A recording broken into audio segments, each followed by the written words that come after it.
We've got the Detroit Tigers. Season opens today.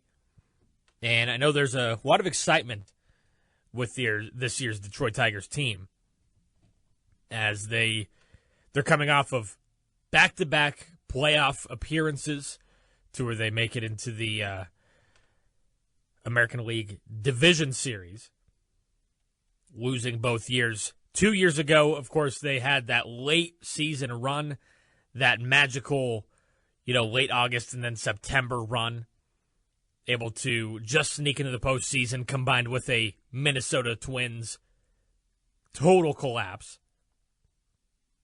And then the Tigers were able to parlay that into a wild card win over the Houston Astros. Ended up falling in 5 games to the Cleveland Guardians. And then last season, the Tigers had so much momentum. Unbelievable. They started off the season hot. And through the All-Star break, they were the number one team in the American League. They had such a tremendous run in the first half of the season. Guys were hitting. Pitching was solid. All over the place. It looked like to be the most well-rounded team in baseball. And it was, apparent to anybody following with the team was like, man, this team, they could really be a problem in the American League playoffs. This team could make a run and go all the way. And that culminated with the team getting several All-Stars last season. Had an amazing year up until that point. But then, even with all these different All-Stars, you had, of course, the pitching from Tarek Skubal. You also had Casey Mize make the All-Star game. Another Cy Young season from Tarek Skubal. And then on top of that, you had Javi Baez rediscover his form a little bit. He's back in the All-Star game. You had Gleyber Torres, Riley Green, and Zach McKinstry all making the All-Star game as well. So it was like peak. That middle of that All-Star break, even though the Tigers kind of stumbled into the All-Star break a little bit of a 4-game losing streak. It was like, all right, the Tigers looking really good. They're solid. But then after the All-Star break, it all just started to crumble down suddenly. With some of the injuries starting to pile up with some of the pitchers. Obviously, earlier in the season, you had Jackson Jobe lost for the season with injury, and he is expected to be out pretty much most of this season as well, if not the entire season. You also had Reese Olson suffer. At that time, was not apparent to be a season-ending injury, but did end up being a season-ending injury. He did not end up pitching again. So those were 2 big losses to the starting rotation for the Tigers.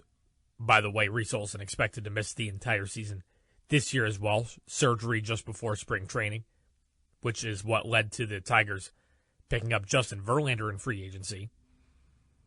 But in addition to those pitching injuries, you had the hitters.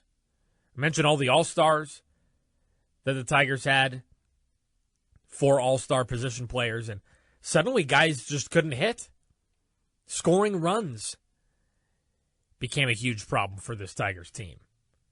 And down the stretch as well, even though Tarek Skubal was pitching very well, it was pretty much like, all right, Skubal's on the mound, basically a guaranteed win. As close to you can get before a game even starts to having a guaranteed win. That's how solid not only he was pitching, but the team would perform in the games that he started. But suddenly the team started to even lose games that he was pitching in, even if he was pitching very well. Even if it was like, oh, he only allowed 2 runs, well, the Tigers would get shut out usually, or they would only score 1 run, whatever. So it's suddenly just, man, the team was just out of sync, really stumbling. And what was also happening at this time? Well, the Cleveland Guardians, they got red hot. The Tigers, I believe, at at the All-Star break or somewhere around there, they had a 15.5 game lead, something in that area, for the division. Because for the whole season, it was like, okay, there's like no way the Tigers can blow this. Well, they found a way. They blew the division, but they somehow, they stumbled just enough into the postseason to where they still kept a wild card spot. It was close. It came down to a game or two at the end. But yes, they did indeed come close to blowing the playoffs altogether, which would have been unbelievable. We would probably be in a completely different situation right now with this Tigers team if they had missed the playoffs altogether. But the Tigers regained their form just enough. They gutted out a 2-1 wildcard series win over the Cleveland Guardians, beat them at their own game, as a matter of fact. Guard the ball. You know, this ugly, low-scoring baseball where you're not even really getting much hits, but you're finding ways to manufacture runs, taking advantage of wild pitches, so on and so forth. And then that led to the American League Division Series. Seattle Mariners, who had an MVP candidate in Cal Raleigh. And that was a really tough series, really up and down. The Tigers looked good at some points, looked bad at other points, but it all led to that infamous Game 5 15-inning affair, which the Tigers ended up losing to the Seattle Mariners. And then, side note on that American League playoffs, it was like just a path of heartbreak. You had the Guardians, after coming all the way back to steal the Central Division from the Tigers, they had a heartbreaking wild card series loss to the Tigers, and then the Tigers went on have a heartbreaking loss in Game 5 extra innings to the Seattle Mariners. The Seattle Mariners then went on to have a heartbreaking 7-game loss to the Toronto Blue Jays, falling short of their a World Series run. And then the Blue Jays had the most heartbreaking series loss of all. They blew it in Game 7 to the LA Dodgers in the World Series. So it's just funny how that heartbreak kind of continued on, you know, right from the Tigers winning that series of the Guardians, and it just continued on. But anyways, going into this season, a lot of question marks. A, would the Tigers be getting a powerhouse bat? B, what's the situation with Tarik Skubal? Tarik Skubal going into his final year of arbitration. What are we doing here? Are we going to try to extend him long term? Are we going to maybe try to trade him, which is something that I actually made a case for? And it all pretty much hinges, again, on his agent, Scott Bora's baseball cancer. But Tigers didn't necessarily get a power bat. They did keep Tarik Skubal. Skubal won out on the arbitration case, so he's making $34 million this upcoming season. Record for a pitcher, by the way, in arbitration. And the Tigers, with a low-key, a great offseason acquisition with Framber Valdez, who's been a terrific pitcher with the Houston Astros the last several seasons, key in their World Series run a few years ago. And then, of course, the return of Justin Verlander shortly after the announcement that Reese Olson would be missing this season with a surgery that he had, a little bit of a setback with his injury recovery. In addition to some other acquisitions, notably Kenley Jansen in the bullpen, so he is likely going to be the team's closer, at least to start the season. So it suddenly went from like Tigers, a little bit quiet.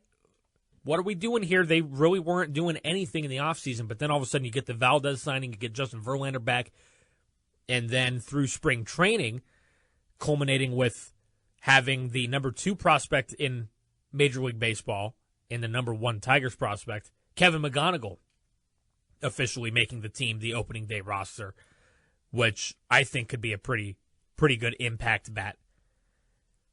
So suddenly the Tigers are, their stock is trending upwards going into the season. So, depends on, who you ask.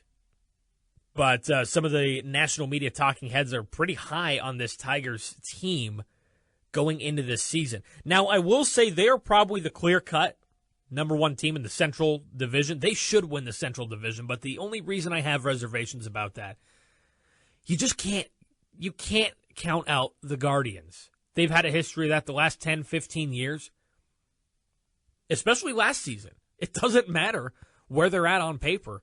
They just find a way to win, and they find a way to win that division. And that Guardians team looks to be pretty much the same as last season, where they have a pretty solid pitching staff, but my, oh my, the hitting. It's going to be Jose Ramirez and then, maybe Steven Kwan? And that's it.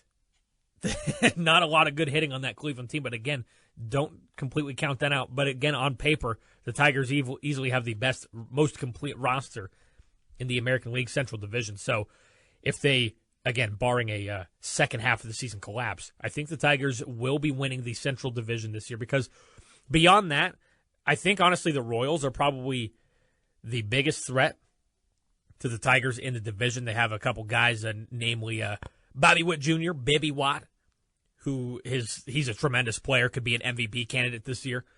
Have a couple of other guys who were standouts in the World Baseball Classic. So I think the Royals, if anything, they on paper have a pretty strong case. But again, it's just the Guardians are just so weird. They with Stephen Vogt, their manager, he does a great job of maximizing what he's got in front of him. So that's why you can't really count them out. Meanwhile, bottom of the division, the White Sox are the White Sox. They're going to be awful again.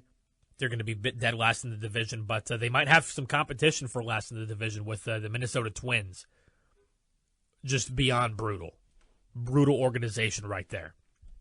So, yeah. Tigers, I think they should be able to win the division, and depending on how things shake out, could they go on a playoff run? I do believe so. We've seen the first half of last season what this team could do with the hitters that they currently have. You know, it was kind of a team-wide, everybody going cold at the same time sort of thing in the second half of the season. Sometimes you get runs like that. But I think the Tigers, they still have some great young talent on this team. Of course, Riley Green, he's one of the main guys on this team that really stands out as a young player who can continue to make strides, needs to cut down on the strikeouts, but I think he could be a perennial power bat, driving in a lot of runs for this Tigers team. Not to mention Spencer Torkelson, he's going to be only year 26 years old this season. You know, a little bit up and down in his career, and even last season for that matter, but, you know, could we see more growth from him? And some other guys like Kerry Carpenter. He had a pretty solid series against the Seattle Mariners, even though he had a little bit of a down season overall. He could take steps forward. And then other young guys on the roster. Parker Meadows, who was dealing with some injuries last season. He made the opening day roster. You know, maybe this guy could bounce back into, you know, the impact guy that he was 2 seasons ago to end the regular season. Colt Keith, jury's still out on him, in my opinion. Younger guy. You know, well, maybe he takes a step forward this season, has some improvement. And, of course, you still have some solid veterans on this team, namely Gleyber Torres, who the Tigers did pick up his qualifying offer. He is back for this season. He was able to rediscover his all-star form last year. And then other key, Zach McKinstry, great utility player.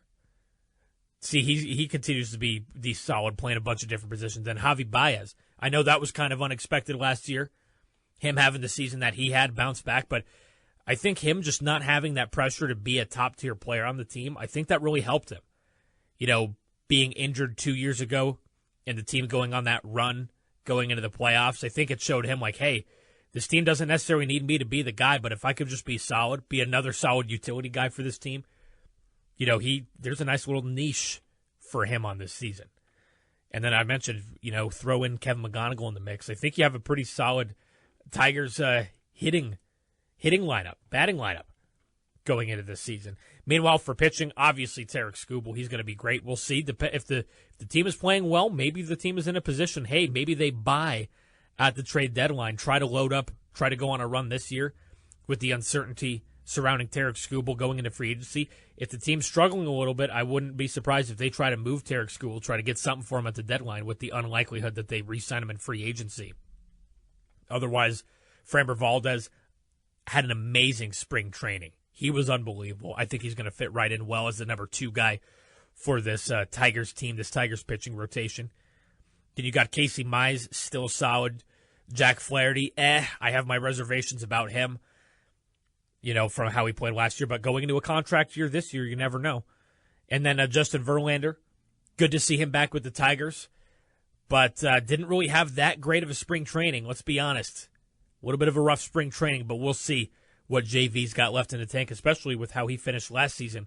Last couple of starts with the San Francisco Giants really pitched very well. So otherwise, bullpen, I think this bullpen's looking really solid. Kenley Jansen, great addition. And then Will Vest, Kyle Finnegan, solid returners from last season. And we also got some other guys who I think should keep our eye on. I think could play very well. Emmanuel De Jesus, who pitched for Venezuela in their World Baseball Classic championship winning tournament there just a couple weeks ago. He has only pitched in 2023, so still a younger guy. He's a nice addition to the team. And then Drew Anderson, who actually hasn't pitched since 2021. Older player, he's 32, but he also had a solid spring training. So we'll see what we got there. But I think overall, Tigers team, I do agree. On paper, I think this is a really solid team. Hypothetically, they should be able to win the AL Central this year. And we'll see if they have all the pieces in place. Maybe they could buy up at the trade deadline and go on a World Series run. That's my best case scenario for the Tigers this season. But I think they got a good group here. And it all starts today at 4 o'clock, 4:10 officially in San Diego. We'll have the live coverage right here on Jackson's Fox Sports 101.9 FM. If you missed today's installment of On the Docket, podcast it at foxsports1019.com or wherever you get your podcasts. Be sure to tune in live weekdays at noon on Jackson's Fox Sports 101.9 FM.